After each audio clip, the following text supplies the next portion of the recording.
Hi everyone, welcome to Truck Camper 102, the second part of our Truck Camper Beginner's Guide.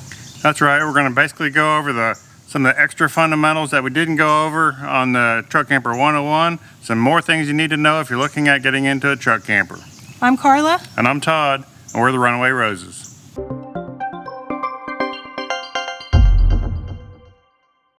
First, we just want to let you know what we're going to talk about in this video. We're going to talk about suspension upgrades, tire quality, single rear wheel versus dual rear wheel trucks. We're going to talk a little bit about what it takes to tow a trailer and also a little bit more general advice about truck camping. There's a lot of good info coming up, so let's get started. So first up, we're going to talk about suspension upgrades. Depending on the weight of the truck camper you're going to put in the truck, most trucks are going to need some upgrades to help support the weight of the camper. If you have a lightweight camper that's going in a heavier duty truck, then you may not need much, but most of these truck campers are pretty heavy, 2,500, 3,500, 4,000 pounds, some of them even more. So you might need something to help support the load of that in the back of the truck on the springs, airbags, timbrins, and more. So let's take a closer look at my truck, see what I got, and we'll talk about what some of the options are. Our first suspension upgrade I want to talk about, and probably the most popular, is going to be the upper stable loads. And those basically mount on the bump stop brackets that mount off of the frame. And then the factory will have a little rubber bump stop that will, when the frame comes down with the weight on the back of the truck, and it will touch the overload spring on the spring pack. So the upper stable load, it's a thicker bump stop, rubber bump stop that takes up more of that space and will actually help the stable load engage with the overload spring much sooner, and because it's right above the overload spring. So that helps keep the back of the truck from like sinking down quite so much. So that one is real popular, it works well, and I'm been very happy with using that product.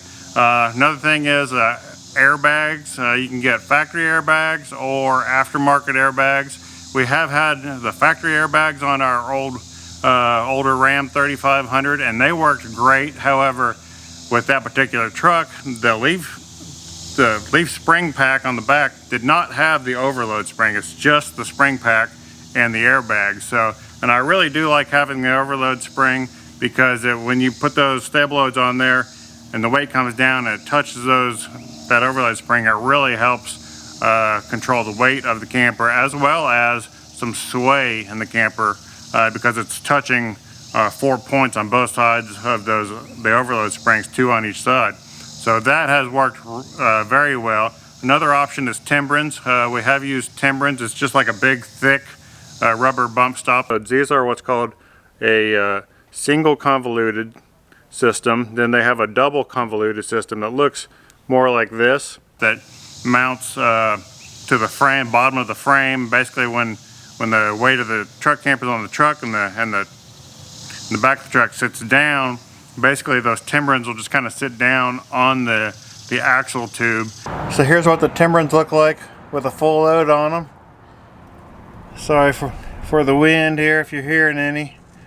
And then that does help control the weight of the camper, as well as sway, because it's all just kind of sitting down on the axle. So that's another great option that works really well. Another big suspension upgrade that we did on our Ram 3500 was add a rear sway bar to the back, because the Ram did not have a rear sway bar. And so we added one on the back, and that really helped significantly. So if you don't have one, you may want to consider getting an upgraded sway bar for the back. You can there's Hellwig and Roadmaster. We had a Roadmaster, but I think they both work very well, and they're both very popular, so either one would probably work. And then you can actually even upgrade a front sway bar as well. We did that, but I really feel like the rear sway bar, anti-sway bar I should say, is a big benefit. Like the truck behind us, our F350, it already has a factory rear sway bar on it, which is great. At least it has one. Our Ram did not have one. I think some of them may, ours didn't. However, the one on the Ford, it's not near as thick as the one that I put on our Ram.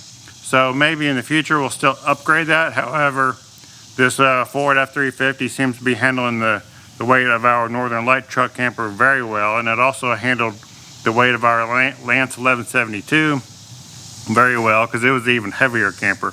So those are just some of the basic suspension upgrades. So there's more that people do, but those are kind of the ones that most people, the go-tos right off the bat. And things to consider if you're getting a heavy truck camper.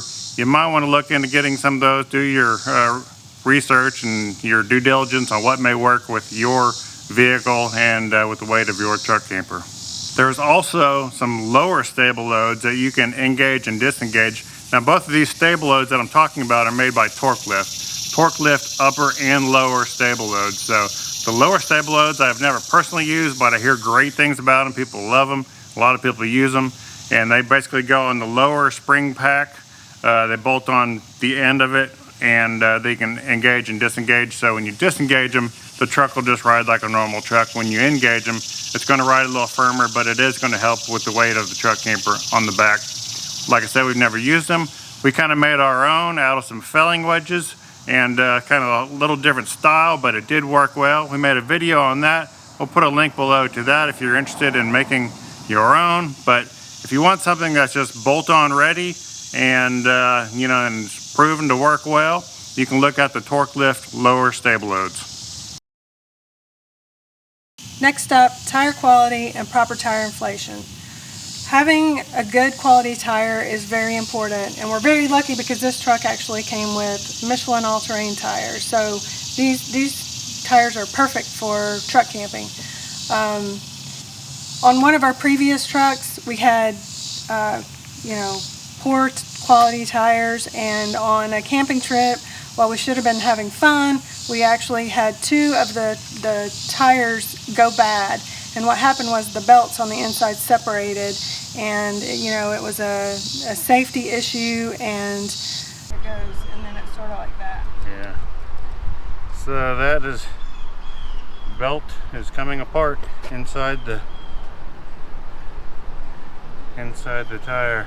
We had to spend time out of our camping trip to worry about that. So, that's the reason why you need good quality tires. Also, proper tire inflation on our trucks. We typically try to inflate them to the maximum PSI. We don't go over that, but just because we're hauling a heavy load with a truck camper, and it's very important. And while anyone could have, tire issues on the road, if you have good quality tires and the proper tire inflation, then that should alleviate a lot of issues. Next, I just want to talk about the haul mode that I put our trucks in when we're hauling the truck camper. I always put it in the tow haul mode. I know some people don't, and some people do ask us, if we use tow haul mode or not. And I always put it in tow haul mode for a couple reasons. I just feel like generally the truck handles shifts better with the weight of the camper back there, because it'll allow the RPMs to go up higher to get more power out of the motor, as well as with being able to hold a higher RPM will help with engine braking when they're going downhill. So I've noticed that it works real well. Done that on this Ford and on the Ram's trucks that we had. Going down this steep hill. We're in second gear. It's running us about 3,500 RPMs. Not having to touch the brake. You can probably hear the truck revving up, and it's holding us steady, nice and steady. This truck, being gasoline, don't have an exhaust brake like on our old diesel trucks. The exhaust brake is fantastic. So especially on our old Ram, if I would put like on here, it's up here on the shifter, but on the Ram, if I would put it in tow haul mode, it would make the exhaust brake even stronger on the diesel truck, so on the Ram. This truck being gas, I don't have an exhaust brake, so the best I can do is just to put it in tow haul mode and just allow it to engine brake a little bit better. Of course, you can actually manually downshift in the truck, but outside of that, just leave it in tow haul mode. But in a diesel truck, I would typically run an exhaust brake. I believe on the Fords the button's up here, and on a Ram the button's usually down lower for the exhaust brake. And so if you're not familiar with that, that will give some back pressure on your motor to help you slow down, and it works fantastic. And so I would highly recommend that if you have a diesel truck and you're not familiar with that, look for it and try it out and play with it, because I think you're going to really be happy. We have had people tell me that, oh, I didn't even know I had that engine braking exhaust brake button. So I would highly recommend finding that on your truck if you're not familiar with it. But I would personally always run it in full exhaust brake when I'm hauling the weight of the truck camper back there, and it's worked out great. So that's basically about it, about what we do. Tow haul, and if you got exhaust brake, use it. If you don't, just do the best you can with engine brake when you're going downhill, and it works great for us. Next up, we're going to talk about single rear wheel versus dual rear wheel trucks, a dually. We've had both, and I know that probably the most popular thing is most people don't want a dually. They would prefer to have a single rear wheel truck, and they are easier to drive and to park, and better as a daily type driver. However, if you have a dually, you do get used to it, and you just learn to park a little further out in the parking lot, get a little more space, and you're fine. You just learn to deal with driving whatever truck you got, right? But the thing about a dually is, to us, it controls the weight of the truck camper so much better. It controls the sway better. It feels more stable just going down the road, because we've had both, and we had more sway with the single rear wheel truck. We just feel way safer in a dually. One kind of benchmark that people ask me about, this is just based on my opinion, whether somebody should get a dually or not. The way I look at it is, if a truck camper is dry and empty at 3,500 pounds, you're going to most likely want to get a dually. Now, that may sound light, but if you add another 500 to 1,000 pounds worth of your stuff and some water, and there's the 1,000 pounds pretty much right there, plus the occupants in your truck. So ours shows the weight is 4,628 pounds. Basically, this sticker shows the standard weight, and then it also shows how many gallons, including 46 gallons of water for this one. So you can get up to 4,000, 4,500, even 5,000 pounds real fast with a truck camper. So, and you're talking 4,500 pounds, 5,000 pounds, you're going to pretty much need a dually to support that much weight and to be safe going down the road. So I know it's not always desirable, but if you're willing to get a truck camper that's very heavy, you really should look into getting a dually that can support that much weight safely while you're traveling. So that's just a quick synopsis of opinions about the dually over a single rear wheel. In my opinion, a lot of people may have a different opinion on that. I know a lot of people run single rear wheels with heavy campers, and you're going to do what you're going to do. So that's just my feelings on running a heavy truck camper on a single rear wheel or a dual rear wheel truck. One more thing I want to add about having a dually is the fact that you have 4 tires on the back of the truck. So basically, if you had a flat tire on the truck, let's say you had to, we have a spare tire on our truck, so if we had to use it on the front, which we did one time, and we had a bad tire on the back, technically could actually run 2 tires on one side and 1 on the other. So that is kind of a nice little safety thing there. If you had to take one off and do that, it's almost like having 2 spare tires on the truck. I mean, you don't want to have to do that. It wouldn't be recommended, but you can do it. If it was an emergency and you had to get down the road, you could take the one bad tire off the back and just run 1 on one side and 2 on the other. Next up is the reason that a lot of people get into even getting a truck camper to begin with, and that is to be able to tow something behind you. You may want to bring your toy with you. You may want to bring a boat, an enclosed trailer, or a car hauler, or whatever the case may be. You want to bring a trailer behind you, and if you're going to do that, if you have a large truck camper, most of those truck campers are going to stick out past the back of the truck you know, 2 or 3 feet or so. So it's a good distance. You're going to need some sort of extension in order to haul that trailer past the back of the camper safely. So in many cases you can get by with a hitch extension similar to this. It's a 2.5-inch extension, and this one just slides in there, and this one will do, I believe, 41 inches and 48 inches. It's adjustable at different lengths, where it's got 2 sets of holes in there. And this one, I believe, is rated at 500-pound tongue weight, so you want to make sure the tongue weight on your trailer does not exceed that. Or if you use weight distribution, I believe this one's up to 750 pounds if you use that weight distribution on your trailer. So this is a good one that we've used several times in the past. But if you want to run something heavier duty, you want to get something like this super truss extension. But first you got to put in, or I got to put in this that little sleeve there to downsize it from 2.5-inch to 2-inch, and then run this super truss in there.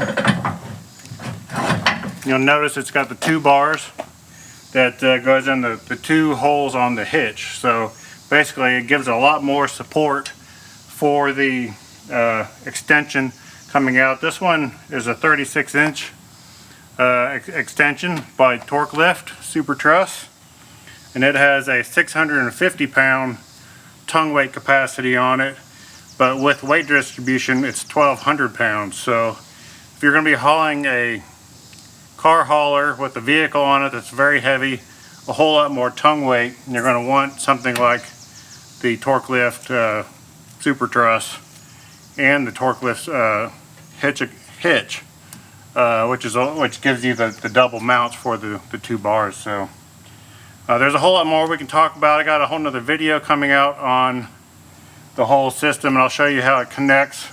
Just real quickly, the super hitch or truss does come with these chains and turnbuckles, and it ties back to the super hitch and triangulates the hitch to keep it from moving side to side.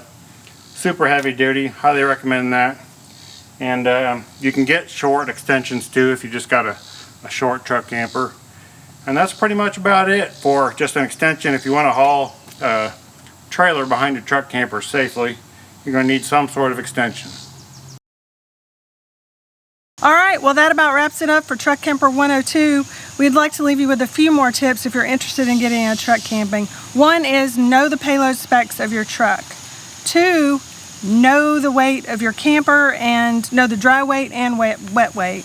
That's right. You want to make sure you know the gross vehicle weight rating of your truck, as well as the payload of how much cargo and occupants your truck can hold. So if you're new at looking at getting a truck camper, you have to pay close attention to that, especially if you're looking at buying a truck for the truck camper. And know, like Carla said, know how much the camper weighs. So, and also think about it in the future. If you think you might want to get a bigger camper, then make sure you get enough truck to begin with, so that later down the line you can actually put a bigger, heavier camper on it. So yeah, and if you think you're going to get a bigger camper later, then just go ahead and go all in. Yeah, that's right, because save money in the long run, yes. Based on our experience anyhow. And the other thing we want to mention is, if you are looking at a truck, like we said, know your numbers, do your own homework, do your due diligence on that, but listen to the salesman, what they have to say. But some of them are knowledgeable, some of them aren't. So you can't rely on what your salesman or the dealer has to say about the truck. So you got to know what it is that you're purchasing, because it's very important when you're putting a truck camper on the back of the truck, because they're very heavy. So you just got to know before you get into it. We've heard so many stories about people not buying the right truck for their truck camper, or not being able to move up to another truck camper, a heavier one. And they blame it on the salesman, but you should know before going into it. That's right.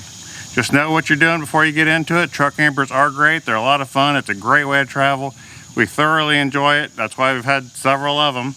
And hopefully this video, part 1 and part 2, is going to help some of you look at what you might need to do if you want to get into truck camping. Yep. And give you some ideas and some tips. So that's about it for this. We appreciate your watching. Please like, tag, share, subscribe, and all that good stuff. And we'll see you next time on Runaway Roses. Bye-bye. Bye-bye.